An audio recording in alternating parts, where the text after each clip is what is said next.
नमस्कार साथियों।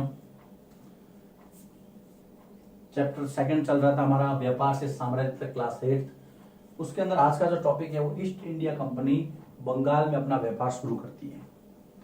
सबसे पहले ईस्ट इंडिया कंपनी, यहाँ पर मैंने लिखा है EIC। EIC means East India Company begins trade in Bengal. Bengal के अंदर व्यापार शुरू करने का सबसे पहला उन्होंने भारत के अंदर अपने जो पांव पसारे, वो सबसे पहला बंगाल था। बंगाल में 1651 में, देखिए 1651 में हुगली नदी के किनारे, हुगली नदी गंगा नदी की एक सहायक नदी है, बंगाल के अंदर बहती है। हुगली नदी के किनारे पहली इंग्लिश फैक्ट्री स्थापित की गई। ईस्ट इंडिया कंपनी ने अपनी पहली जो फैक्ट्री थी 1651 में बंगाल में हुगली नदी के किनारे स्थापित की। उस समय जो बंगाल का सूबेदार था वो शाह शुजा था। शाह शुजा के समय, अगर आपने 7th क्लास में बंगाल की स्वतंत्र राज्य की स्थापना पढ़ी हो तो मुर्शिद कुली खान 1722 यानी 1722 का जो पीरियड था, लेकिन उसके पहले सूबेदार थे। अगर आप ये समय देखिए 1651, उस समय दिल्ली की राजगद्दी पर मुगल सम्राट राज करता था और ये वो दौर था जब मुगल सम्राट बहुत ही प्रभावशाली थे, इसलिए यहां पर कोई समस्या नहीं थी। तो बंगाल के अंदर सूबेदार था और सूबेदार था उस समय शाह शुजा। अब जब फैक्ट्री स्थापित हुई है तो वहां पर व्यापारी भी आएंगे, व्यापारी आएंगे तो अपना व्यापार भी बढ़ाएंगे, व्यापार बढ़ाएंगे तो आसपास बस्तियां भी बसेगी।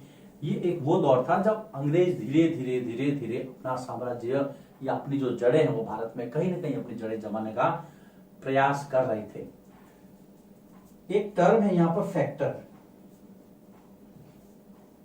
फैक्टर कंपनी के व्यापारियों को कहा जाता था, कंपनी के व्यापारी, ट्रेडर्स ऑफ कंपनी, इनको फैक्टर कहा जाता था और फैक्टर से ही फैक्ट्री हुआ है। अब जब फैक्ट्री हुई तो देखिए अंग्रेजी बस्तियां बसी, अंग्रेजी बस्तियां बसी तथा अंग्रेजों की जो आबादी है वो आबादी बढ़ने लगी। यहां पर अब देखिए धीरे धीरे हम लोग क्रम से चल रहे हैं। पहले फैक्ट्री स्थापित हो गई 1651 के अंदर हुगली नदी के किनारे। उसके बाद में कंपनी ने धीरे धीरे अंग्रेजी बस्तियां बसाने शुरू की। उनकी जो आबादी है वो धीरे धीरे यहाँ बढ़ने लगी। बढ़ने के बाद में उनको महसूस हुआ कि यार और कुछ किया जाना चाहिए। तो याद रखिए कि उन्होंने 1698 में 1698 में जब दिल्ली में मुगल सम्राट औरंगजेब हुआ करता था, उस समय 1698 में बंगाल के जमींदारों से 3 गांव खरीदे, गोविंदपुर, सुतनाटी और कोलिकाता। ये वही कोलिकाता था जिसको बाद में कलकत्ता कहा गया। 3 गांव खरीदे 1698 में। ये 3 गांव की जमींदारी खरीदी, 3 गांव की जमींदारी खरीदी। उस समय सूबेदार था अजीमुशान, बंगाल का सूबेदार उस समय था अजीमुशान। और कहते हैं कि यहाँ के जमींदारों को सिर्फ उन्होंने 1200 रुपए दिए थे। 1200 रुपए वार्षिक के बदले, 1200 रुपए वार्षिक के बदले में उनको 3 गांव मिले अंग्रेजों को, गोविंदपुर, सुतनाटी और कोलिकाता। ये 3 गांव, और वही कोलिकाता बाद में वहां पर किलेबंदी की गई और वो कलकत्ता के नाम से प्रसिद्ध हुआ। देखिए क्रम से एक सीक्वेंस है यहाँ पर। पहले फैक्ट्री लगाते हैं, अपनी आबादी को बसाते हैं, अपनी आबादी को बसाने के बाद उनको लगता है कि यार थोड़ा और राजस्व गांव चाहिए, तो 3 गांव खरीदते हैं। अब उनका संघर्ष शुरू होता है बंगाल के नवाबों से। जब उन्होंने 3 गांव खरीद लिए तो उनको गांवों की किलेबंदी की और यहां पर उन्होंने किला बनाया। एक अंग्रेजी बस्ती थी जिसका नाम था फोर्ट विलियम। आपको पता है 7th क्लास में आपने पढ़ा होगा फोर्ट विलियम कलकत्ता।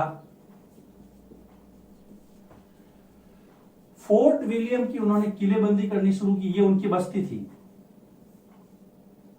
किलेबंदी की गई। ये कलकत्ता, फोर्ट विलियम एक अंग्रेजी बस्ती थी, अंग्रेजी बस्ती।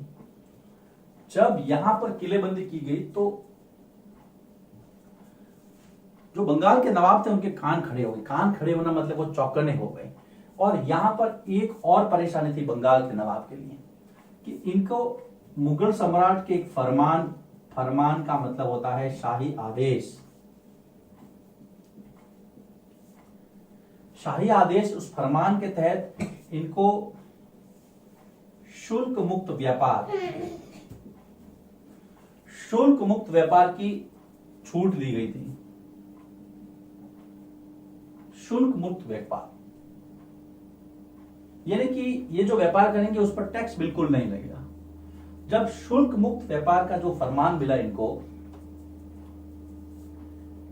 यानी कि ड्यूटी फ्री ट्रेड, ड्यूटी यानी कि टैक्स, टैक्स से बिल्कुल, जब टैक्स से बिल्कुल मुक्त व्यापार करते थे तो अंग्रेजों के सामान की कीमत कम होती थी, वो ज्यादा बिकती थी। और भारतीय जो थे उनके ऊपर टैक्स ज्यादा लगता था तो उनके सामान की कीमत ज्यादा होती थी। जब ये शुल्क मुक्त व्यापार जो कि मुगल सम्राट ने अंग्रेजों को दिया था, ये बंगाल के अंदर ज्यादा यूज होने लगा, तो परिणाम क्या हुआ? शुल्क मुक्त व्यापार के कारण बंगाल के खजाने में, यानी कि नवाब के खजाने में राजस्व की कमी आई। पैसा सारा अंग्रेज ले लेते थे, रेवेन्यू पहुंच नहीं रहा था।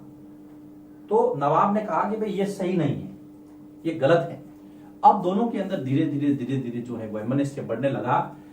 तो यहां पर देखिए हम पढ़ेंगे बंगाल के नवाबों तथा अंग्रेजों के मध्य संघर्ष के कारण, बंगाल के नवाबों और अंग्रेजों के मध्य संघर्ष के कारण, कि कारण क्या क्या थे कि दोनों में झगड़ा हुआ। दोनों में क्या झगड़ा हुआ? झगड़ा एक बहुत बड़े स्तर पर हुआ, लेकिन कारण देखिए हर झगड़े के कुछ न कुछ कारण होते हैं। यहां पर भी कुछ कारण थे दोनों के। अब नवाबों के अंदर, ये जो नवाब थे उसमें 3 नवाब थे। सबसे पहले बंगाल का जो स्वतंत्र राज्य को संस्थापक था वो था मुर्शिद कुली खान। मुर्शिद कुली खान, फिर आपका अलीवर्दी खां और तीसरा था सिराजुद्दौला। ये तीनों जो है वो कंटिन्यू सिराजुद्दौला राजा बने और इन राजाओं ने अपनी ताकत इस कदर इकट्ठी कर ली थी कि अंग्रेजी शासन इनसे भय खाता था। लेकिन फिर भी अंग्रेज अपना प्रशासन बढ़ाने के चक्कर में इनको बार बार परेशान कर रहे थे। इनका रेवेन्यू जो है वो अपने यहां जमा करने के चक्कर में लगे रहे थे। इस प्रकार से जो नवाब थे और अंग्रेज दोनों के मध्य टकराट हुई। तो कारण क्या था? तो बारी बारी से हम दोनों के बारे में पता करेंगे। देखिए नवाब क्या कह रहे थे। सबसे पहले नवाब ने यह कहा कि भाई टैक्स जमा करवाओ। तो नवाब ने कंपनी को अधिक छूट यानी कि अधिक रियायतें देने से मना कर दिया कि अब आपको ज्यादा छूट नहीं मिलेगी। सबसे पहला तो कोई छूट नहीं मिलेगी। दूसरा देखिए नवाबों ने क्या कहा, कंपनी कोई भी सिक्के नहीं डाल सकती है, यानी कि सिक्के ढालने का अधिकार नहीं दिया। सिक्के डालने का अधिकार नहीं दिया। तीसरा, किलेबंदी के लिए स्पष्ट मना किया।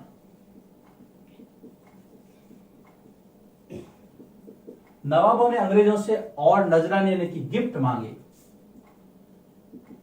कंपनी से नजराने यानी कि गिफ्ट यानी कि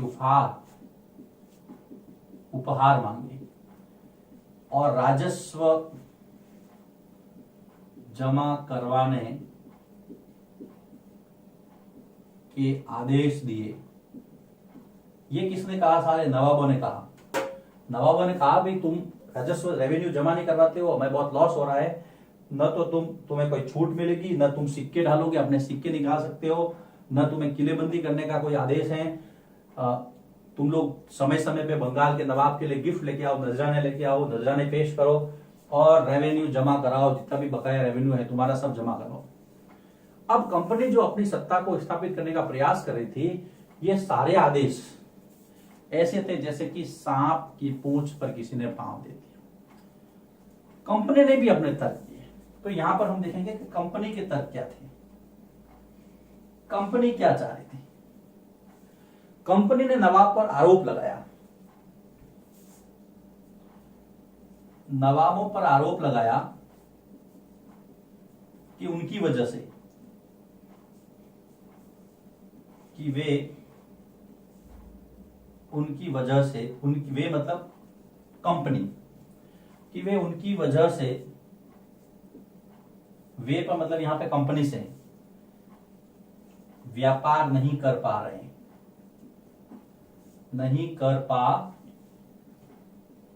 रहे हैं। दूसरा, उन्होंने कहा कि भाई किलेबंदी तथा सिक्का निर्माण जारी रहेगा। सिक्का निर्माण जारी रहेगा। देखिए, पहला आरोप यह लगाया कि आप जो हैं वो हमें ज्यादा छूट नहीं दे रहे हो, हमारा व्यापार आपकी वजह से तबाह हो रहा है। और दूसरा ये था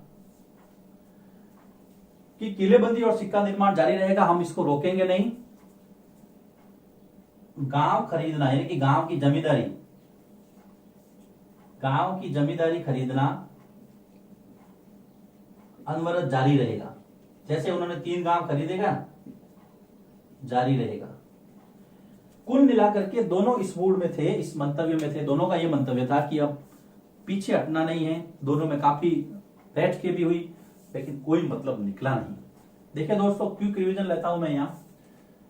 ईस्ट इंडिया कंपनी बंगाल में व्यापार शुरू करती है। सबसे पहले 1651 में हुगली नदी के किनारे अपनी पहली इंग्लिश फैक्ट्री लगाती है। हुगली नदी, इसकी स्थिति ये गंगा की सहायक नदी है और बंगाल के अंदर कलकत्ता, ये समझ लो कलकत्ता हुगली के किनारे बसा हुआ है। वही कलकत्ता जो पहले कोलिक आता था। बंगाल का सूबेदार उस समय शाह शुजा था जब फैक्ट्री स्थापित हुई। फैक्टर, एक शब्द आया फैक्टर, आप इसको ध्यान देना, ये कंपनी के व्यापारी थे और इसी से बना है फैक्ट्री। और यहाँ पर वेयर हाउस यानी कि गोदाम होते थे। ये वेयर हाउस एक शब्द आपको यहाँ ध्यान रखना है। जो आजकल के गोदाम वो वेयर हाउस कहलाते थे। उसके बाद में जब फैक्ट्री स्थापित हुई तो अंग्रेजी बस्तियां बसी और उनकी आबादी बढ़ने लगी। आबादी बढ़ने से चिंता का विषय था बंगाल के नवाब के लिए।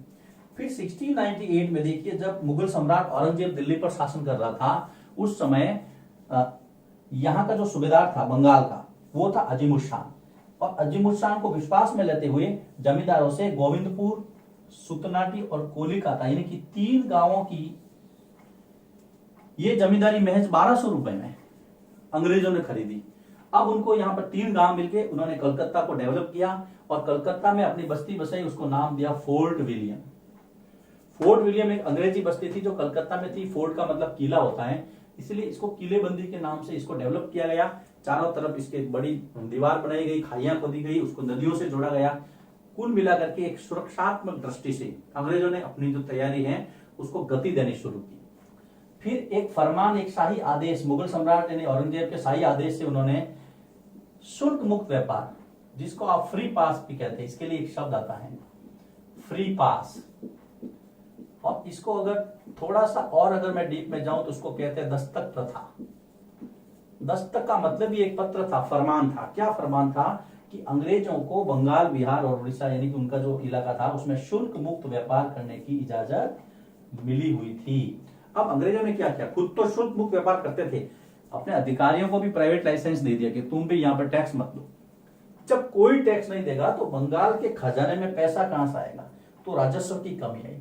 जब रेवेन्यू की कमी आई तो बंगाल के नवाबों को गुस्सा आया, उन्होंने अंग्रेजों से 2-2 हाथ यानी कि संघर्ष करने की ठानी।